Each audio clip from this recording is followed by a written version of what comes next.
Did everyone have a good Thanksgiving? Yeah. Yeah? Did you eat enough? No? Enough? Well, I know that I did. And I can't tell if I've got a bit of a stomach bug today or it's just I've got a hangover from eating too much on Thanksgiving. I don't know. So for those of you that I've been, and don't come too close. Don't think it's personal. It's that I don't want you to feel this funny way that I feel today. So, happy Thanksgiving again. We have so much to be grateful for. So much to be grateful for.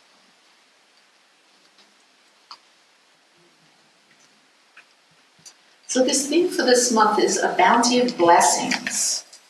And I came across a quote today as I was considering, not today, came across a quote this week, it's a bit of a tongue twister, and I thought it was perfect for the title of my talk today, which is, it's always my choice. It's always my choice. And here at the Satya Center and in other New Thought centers and centers for spiritual living that study the science of mind, this is the first step to really understanding our spiritual journey, to engaging in a conscious way on a spiritual path, is taking responsibility and really understanding that we're always at choice. Everyone is at choice, maybe for not for the things that happen, but definitely we're always at choice in the way we respond, the way we react. That's where we have choice, and that's where we have power, in understanding that each of us has the power of choice. So this is the quote I found by Dr. Wayne Dyer. Be miserable or motivate yourself. Whatever has to be done, it is always your choice. Be miserable or motivate yourself. Which one? Miserable, motivate yourself? Yeah. So, when it's in your face like that, well, of course I would choose to motivate myself. But how often do we get into the miserables and we get into those deep, dark spaces and we don't feel like motivating ourselves? We feel like being miserable for some strange reason. We stay there down in the dumps. So this quote spoke to me. Would I rather be miserable or would I rather motivate myself? Well, the choice is clear for me, and I'm thinking it probably is for you too.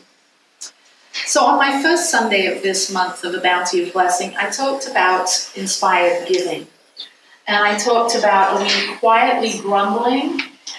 Are we criticizing? Are we in this habit of looking at the world and thinking that there's not enough to go around and things aren't fair? Are we in that place of lockdown where it's just all about me and my thoughts, my petty little thoughts?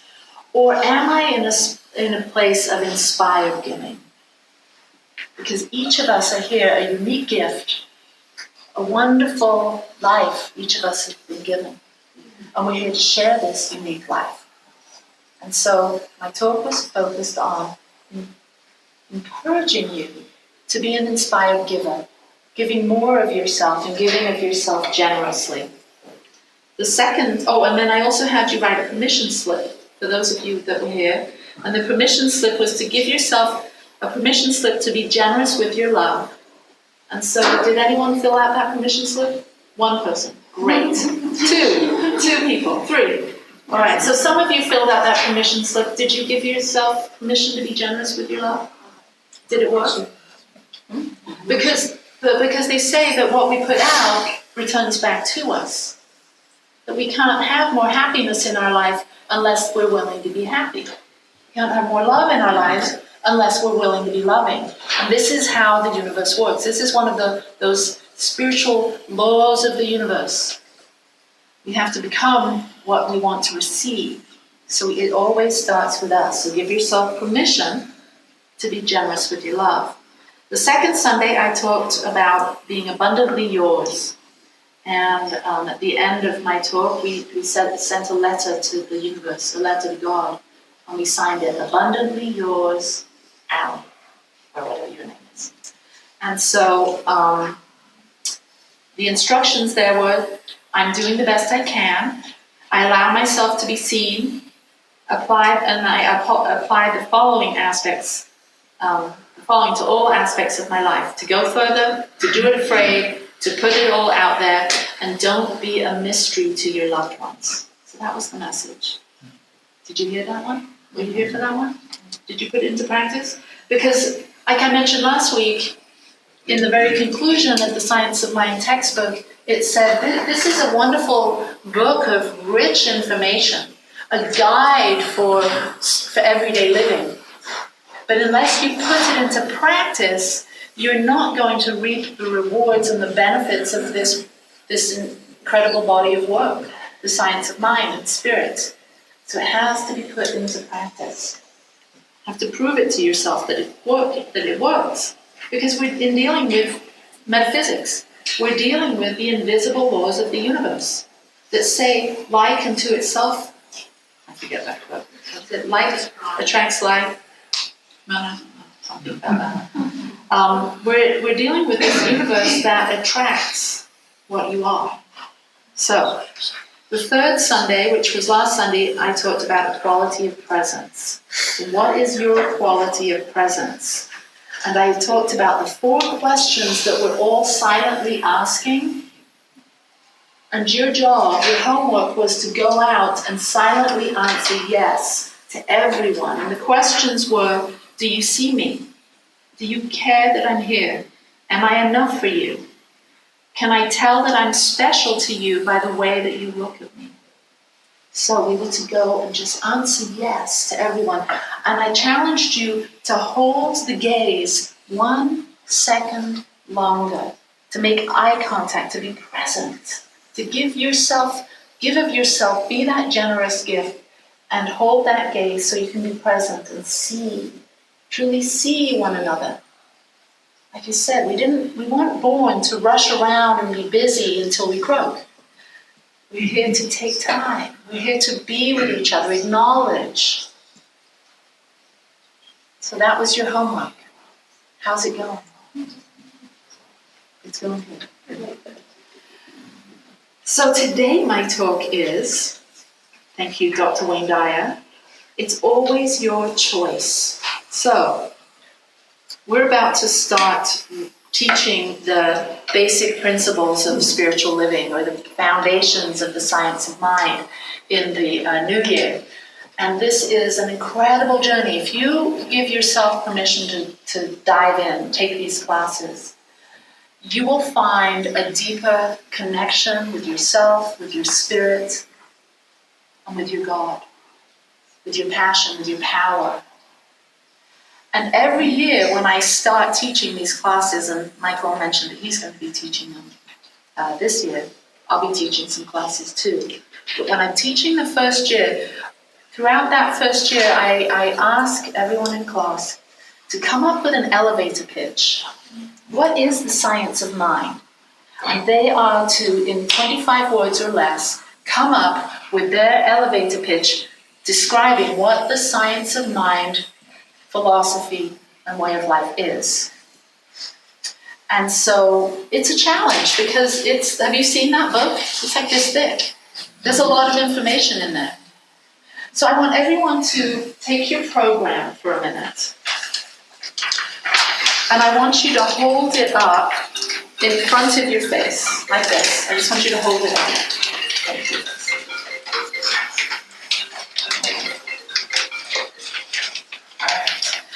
Okay, so I want you to finish this saying, I can't see the forest for the trees. I can't see the forest for the trees. The tree that you're holding up, the tree that this program represents, you can put it down now, it's just a little, just to see if you do what you're told. So I don't see the forest for the trees. When we have a tree in front of us that is blocking our view, that tree could be that illness that you're struggling with. That tree could be that negative self-talk. I'm not good enough. I don't have what it takes. That tree could be your ex that left you that scoundrel. That tree could be that job that you got fired from. That tree could be any number of things. Are you getting an idea of what that tree might be? No. So we have this tree in front of us, and we focus on it. But where's the forest? And what is the forest? The forest is what the science of mind teaches. The forest is abundance. The forest has every answer to every question. The forest is all the power and the presence and the magnificence any one of us need to live a joyful, meaningful, productive, passionate, creative, fun life. But when we've got a program or a tree or a belief system that is hindering us from seeing the good, we're not able to access it. That is what the science of mind teaches. How to access the forest and how to be enriched in wonderful, magical, and mysterious ways. Does that sound interesting? Yes. Yeah. Okay. So what is this tree? Why do we get fixated on these things? Even though we don't really want to be thinking about that thing, that person, my past, if only that didn't happen, or whatever it is, it seems to bubble up. Or is it just me? It just bubbles up. It seems to kind of creep back in every once in a while. That's why we do Sundays, because we need to be reminded that the forest exists, abundance exists, infinite possibilities and potentialities exist for each of us, not just for some of us, for every one of us. But if we've got a tree or several trees that are blocking our view, it's going to be very challenging to see the forest. Dr. Ernest Holmes says at the beginning of a wonderful book that he wrote called Living the Science of Mind. The science of mind is a body of work, a philosophy, a faith, and a way of life which people have had throughout the ages. It's actually ancient wisdom and spiritual practices for harmonious living. This isn't new stuff, even though this book was written back in the 20s and the 30s. This information within this book and many other spiritual texts, it's not just the science of mind, the Bhagavad Gita, the incredible books from current day authors, you can find the same material, just written by a different person. This is ancient wisdom. We've known this. Humanity has known this. And it used to be held only by secret societies, used to have this power, this wisdom, this insight. Each one of us is powerful beyond measure, creative beyond our wildest dreams. He says this science starts with the premise that we are living in a spiritual universe whose sole government is one of harmony, and that the use of right ideas is the enforcement of its law. So this whole body of teaching, this whole body of work is about helping us to formulate the right thinking so that our thinking matches up with what we want. So our thoughts and our words and our actions line up with the life that we really want to live. It's a very simple formula. The science of mind is built on the theory that there is one infinite mind which includes all that is, whether it be the intelligence in the human, the life in an animal, or the invisible presence which is God. This one mind is in you and in me, and we can tap into that infinite wellspring, that forest of information. And each of us, because we're unique and individuated beings, we each have a slightly different path and a slightly different view of the forest.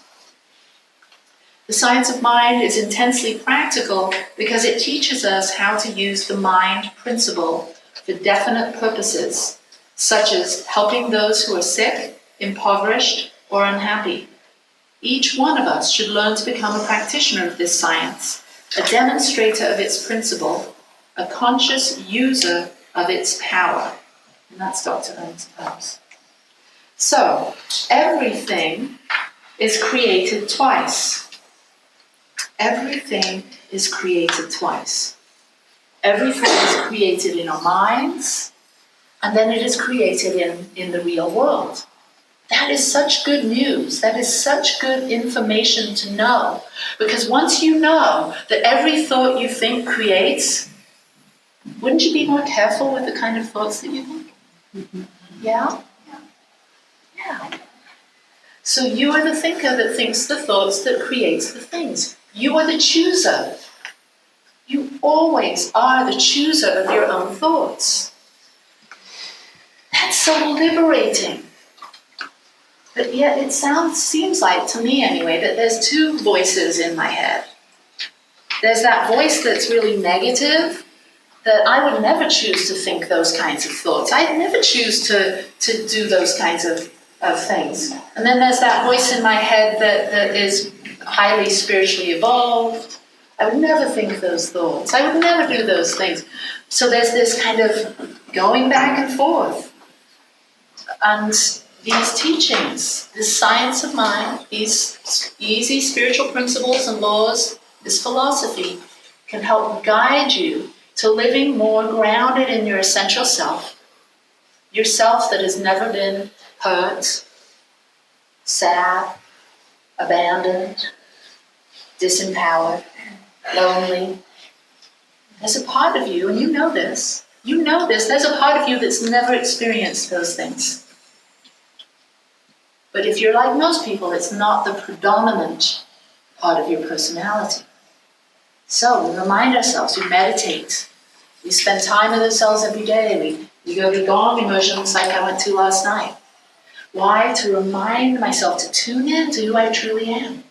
So I can have an experience that quiets that busy monkey mind, that quiets that chatter that says I'm not good enough. So I remember everything is created twice.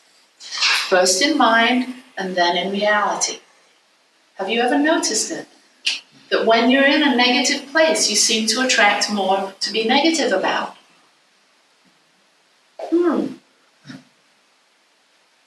It's because you always have choice. And you're always going to get what you get, depending on the thoughts that you're thinking, the words that you're speaking, and the actions you take. And the thing is, no one's going to remove that tree for you. You have to remove that tree.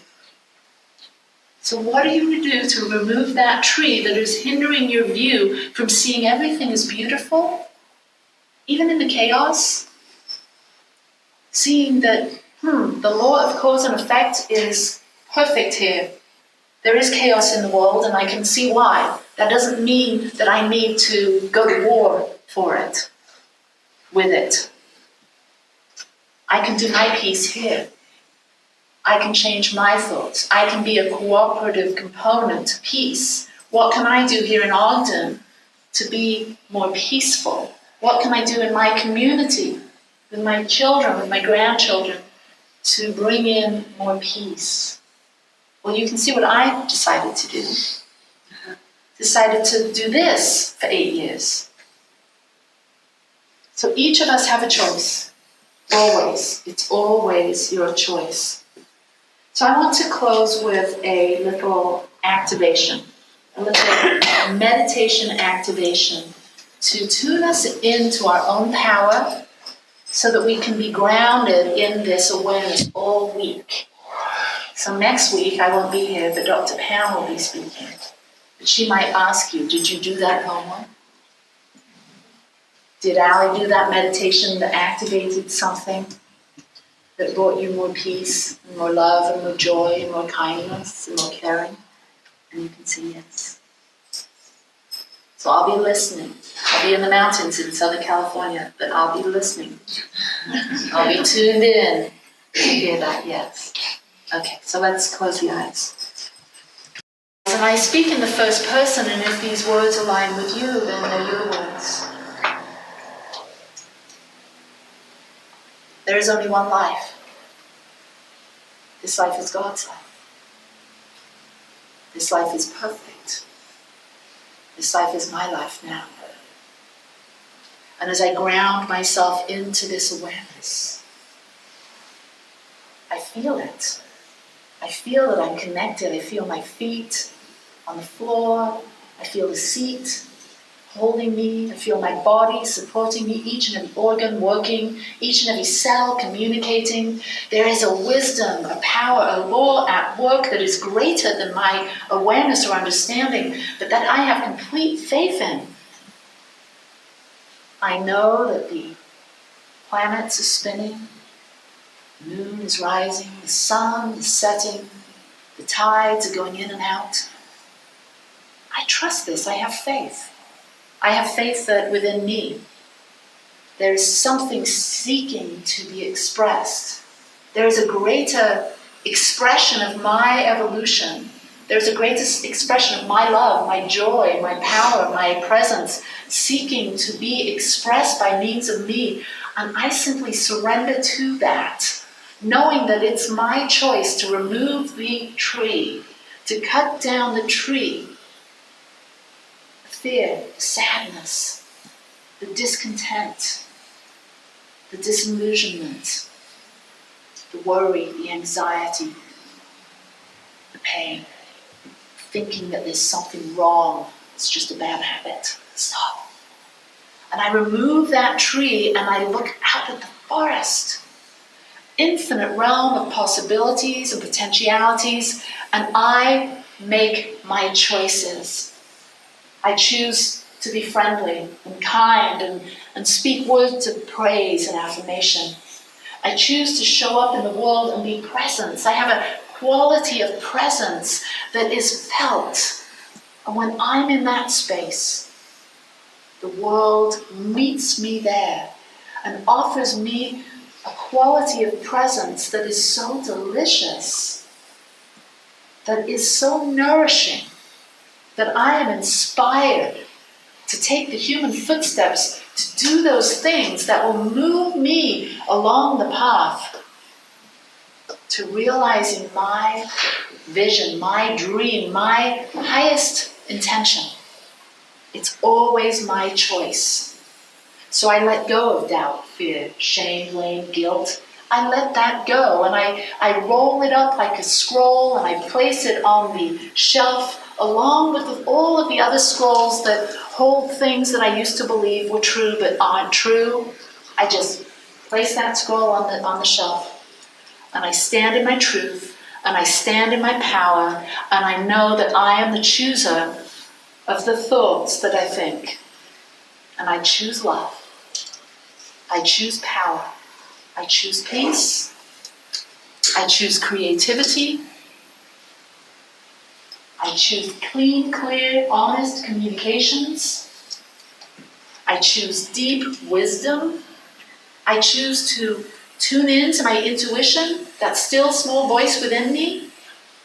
And when I make these choices, here I am, living the life that I was born to create. And it's good. Let's say that together. It's good. It's good. It's really good. It's really good. It's really, really good. It's really, really good. It's my life and it's really good. It's my life and it's really good. I know this. I know this. I believe this. I believe this. And so it is. And so it is. All right. And let's do my favorite thing. Let's clap.